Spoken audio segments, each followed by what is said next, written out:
हम जिस दुनिया में रहते हैं वो दो तरह की होती है। एक हमारे अंदर की दुनिया और एक हमारे बाहर की दुनिया।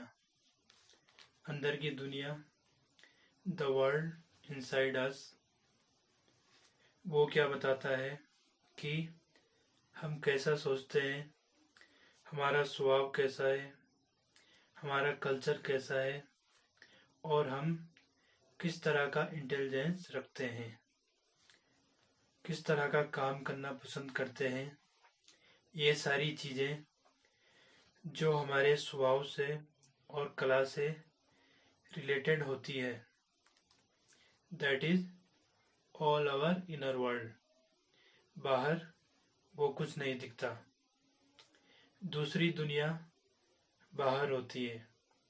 बाहर की दुनिया जो होती है उसको हम सेंस कैसे करते हैं, उसके लिए हमारी बॉडी में सेंसर होते हैं, जिसको हिंदी में ज्ञानेंद्रियां कहते हैं। सेंसर मतलब we can touch anything. Skin से हम टच कर सकते हैं, आईज से, आँखों से हम देख सकते हैं, इसी तरह कानों से सुन सकते हैं, जीभ से किसी भी चीज़ को टेस्ट कर सकते हैं, हम सूंघ सकते हैं। और हमारे चारों तरफ ये जो दुनिया है जिसमें हम इन पांचों चीज़ों को यूज करते हैं, अपना नॉलेज बढ़ाते हैं, ये जो सारी दुनिया है, this is known as physical world. So the world outside our body which we can sense is physical world। और फिजिकल वर्ल्ड में कुछ रूल्स हैं एंड फिजिकल वर्ल्ड में कुछ रूल्स हैं। फिजिक्स नॉलेज की वो ब्रांच है, साइंस की वो ब्रांच है जिनमें हम इन सारे रूल्स को स्टडी करते हैं। एक हमारा इंटरनल वर्ल्ड है और दूसरा एक्सटर्नल वर्ल्ड, जिसका नाम हमने रखा फिजिकल वर्ल्ड। फिजिकल वर्ल्ड में साइंस क्या होता है? साइंस का simple meaning of science is knowledge. लेकिन हम सिर्फ नॉलेज को ही साइंस नहीं कहते हैं। साइंस का मीनिंग है ऑर्गेनाइज नॉलेज। कुछ नियम बनाकर जब हम किसी नॉलेज को यूज करते हैं तो उसके लिए हम वर्ड रखते हैं साइंस। तो साइंस नॉलेज है, और कैसा knowledge? Organized. So what is science? Science is a organized knowledge, or science is a systematic and organized attempt to acquire knowledge through observation, experiment and verification। जब हम nature में होने वाले किसी भी फिनोमिना को देखते हैं, जैसे हमने स्लोप में पानी डाला और कहा रुको, बट वो पानी रुकता नहीं है, वो स्लोप की तरह बहता है। अगर हम पानी को स्लोप से अपोजिट डायरेक्शन में जाने के लिए कोशिश करें, बट नहीं, पानी स्लोप की तरफ ही बहता चला जाता है। तो हमने देखा नेचर के पास हर चीज़ के लिए एक रूल है। अब हम इन रूल्स को स्टडी करना चाहते हैं in depth, that is physics. तो फिजिक्स का मतलब क्या हुआ? Physics is study of nature, its laws और रूल्स। जैसे एक निश्चित समय के बाद रात हो जाती है और फिर से निश्चित टाइम के बाद सुबह हो जाती है। तो ये नेचर का रूल है, रात उसके बाद सुबह। तो जब भी हम नेचर के बारे में पढ़ेंगे, इसके लॉज या रूल के बारे में पढ़ेंगे, तो हम किस में पढ़ते हैं? वो क्या है? फिजिक्स। नेचर में कई सारे रूल्स होते हैं और इन सारे रूल्स को, लॉज को ऑर्गेनाइज तरीके से पढ़ना, that is physics. Physics is a fundamental science concerned about understanding the natural phenomena that occurs in our universe. इसके बाद है scientific method to study natural phenomena. हम नेचर के रूल्स को साइंटिफिक तरीके से स्टडी करते हैं। साइंटिफिक मेथड में हम नेचर के लॉज को स्टडी करने की कोशिश करते हैं, समझने की कोशिश करते हैं, उस पर एक्सपेरिमेंट करते हैं और प्रिडिक्शन करते हैं। जैसे हम समझ गए किसी चीज़ को पुश करने से वो आगे जाता है, या इंजन को चलाने से वो व्हीकल्स को खींचता है। जैसे हमने एक इंजन बनाया और उस पर फोर्स लगाया और देखा कि 1 घंटे में वो व्हीकल्स कितने दूर जाएगा, 2 घंटे में वो व्हीकल कितनी दूर जाएगा, उसे हम प्रिडिक्ट करते हैं। अगर हमने नेचर के लॉ को, इसके रूल्स को स्टडी कर लिया, तो हम बता सकते हैं कि 1 घंटे में कितनी दूर जाएगा, 2 घंटे में कितनी दूर जाएगा। इसमें हमने कौन से लॉ यूज किए हैं? जैसे लॉज ऑफ मोशन। इसमें लॉ ऑफ मोशन में हमें कई सारे फॉर्मूले पता है। जैसे एक ट्रेन है, यहाँ से दिल्ली के लिए चली, तो हम उसके इंजन के बारे में पढ़ के, उसके रूल्स के बारे में स्टडी करके बता सकते हैं इसमें इतने सीसी का इंजन लगा है, इसकी स्पीड इतनी है, तो ये इतने टाइम के बाद दिल्ली पहुंच जाएगी। नेचर में हम ऐसे ही सारे लॉज देखते रहते हैं। जैसे हीट के लॉज क्या होते हैं, लाइट के लॉज क्या होते हैं, हीट के रूल्स, लाइट के रूल्स, और हम इनसे प्रिडिक्शन करते रहते हैं। सो scientific method is a systematic attempt to understand natural phenomena. इसके लिए हम एक प्रोसीजर बनाते हैं सीरियल वाइज, और वो स्टेप्स है। Step 1 is observation.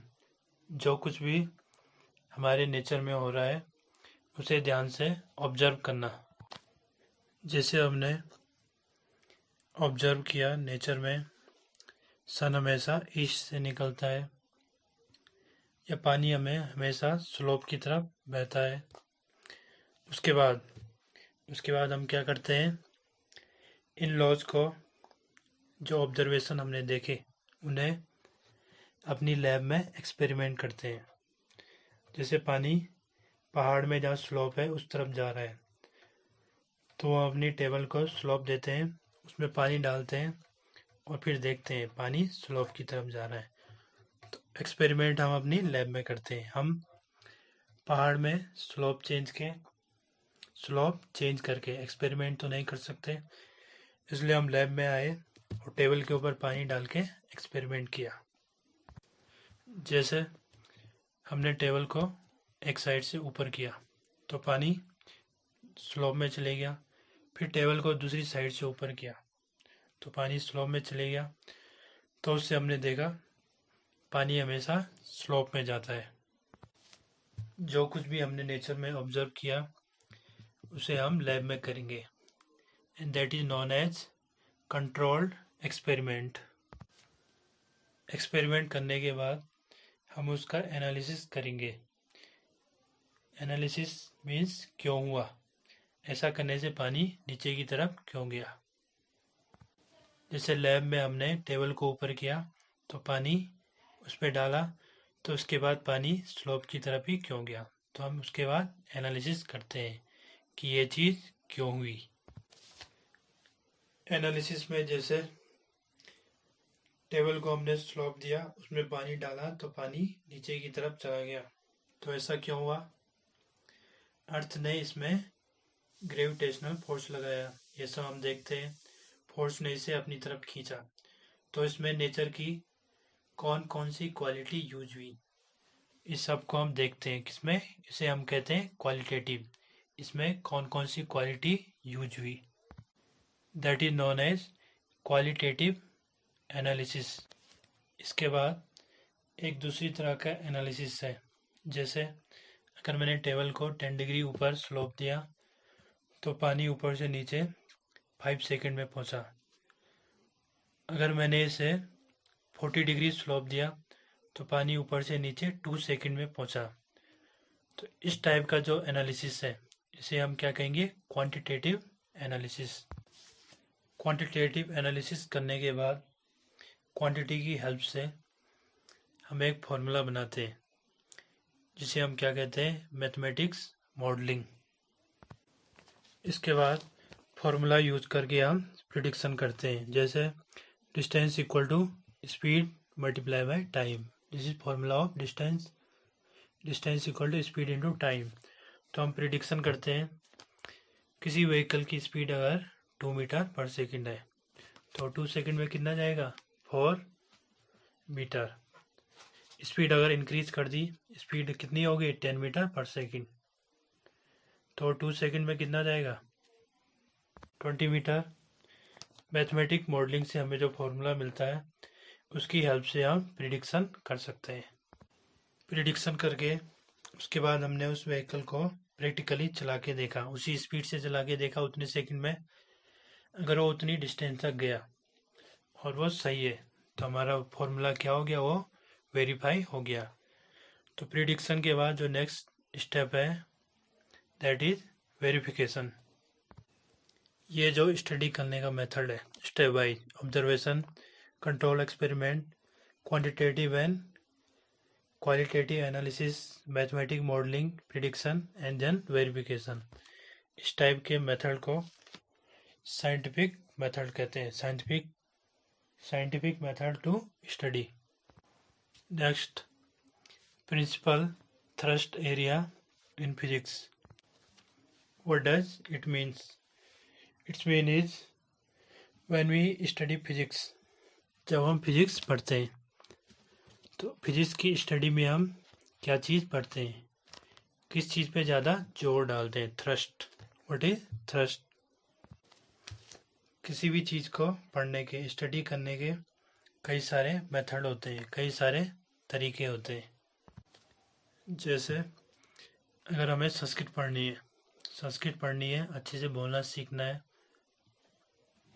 तो हम सुबह उठ के संस्कृत को जोर जोर से पढ़ेंगे, उसका उच्चारण करेंगे। या फिर इंग्लिश पढ़नी है, समझनी है, इंग्लिश सीखनी है, तो उसके लिए हम लिटरेचर को ज़्यादा पढ़ेंगे। ऐसे ही अगर हमें फिजिक्स पढ़नी है तो उसमें हम किस मेथड से पढ़ेंगे, किस चीज़ में ज़्यादा जोर देंगे। Principle method of study of physics. There are 2 methods. One is, first method is unification and second method is reductionism method to study physics. ये दोनों मेथड किस लिए है? To understand physics very easy. ये दोनों मेथड किस लिए है? To make the physics very easy to understand. First one is unification. उससे पहले हमें पता होना चाहिए what is the difference between phenomena and principle. दो चीज़ें, एक फिनोमिना, दूसरा प्रिंसिपल। जैसे एग्जाम्पल, फिनोमिना है water flows down toward the earth, water हमेशा स्लोप की तरफ जाता है। और प्रिंसिपल है due to gravitational force earth attract any other things. Another example of phenomena like Earth revolve around the sun. Another example, universe is expanding. These all are phenomena. And to understand these phenomena, इन सब phenomena को समझने के लिए we will use principle. Nature में कई सारे phenomena हैं, उन सब को स्टडी करने के लिए हम अलग अलग प्रिंसिपल को स्टडी करते हैं। तो कई सारे फिनोमिना है नेचर में, जैसे नेचर में 100 फिनोमिना हमें मिल गए, उसको स्टडी करने के लिए हमारे पास 100 प्रिंसिपल और रूल्स हैं। तो ये काफ़ी कन्फ्यूजन क्रिएट करता है और हमें काफ़ी ज़्यादा चीज़ याद रखनी पड़ती है। तो फिजिक्स क्या कहता है? यूनिफिकेशन। यूनिफिकेशन मीन्स एक ही प्रिंसिपल से हम कई सारे फिनोमिना को स्टडी करेंगे।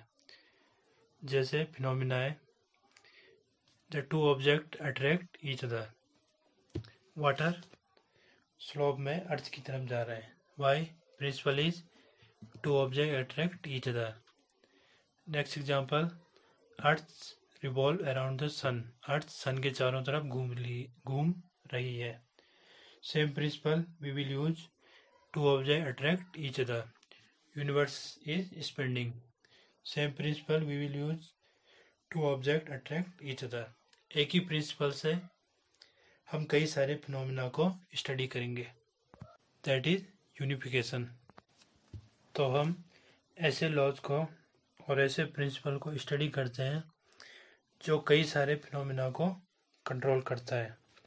तो फिजिक्स की स्टडी में हमारा अटेंशन, जोर और थ्रस्ट किस चीज़ में रहेगा? वी विल स्टडी और we will find a single law which control many phenomena. That is called unification. So unification is to explain natural phenomena on the basis of one minimum law. Now, second thrust area of physics, reductionism. Reductionism means reduce करना, किसी भी चीज़ को reduce करना। Reduce means छोटा छोटा करना।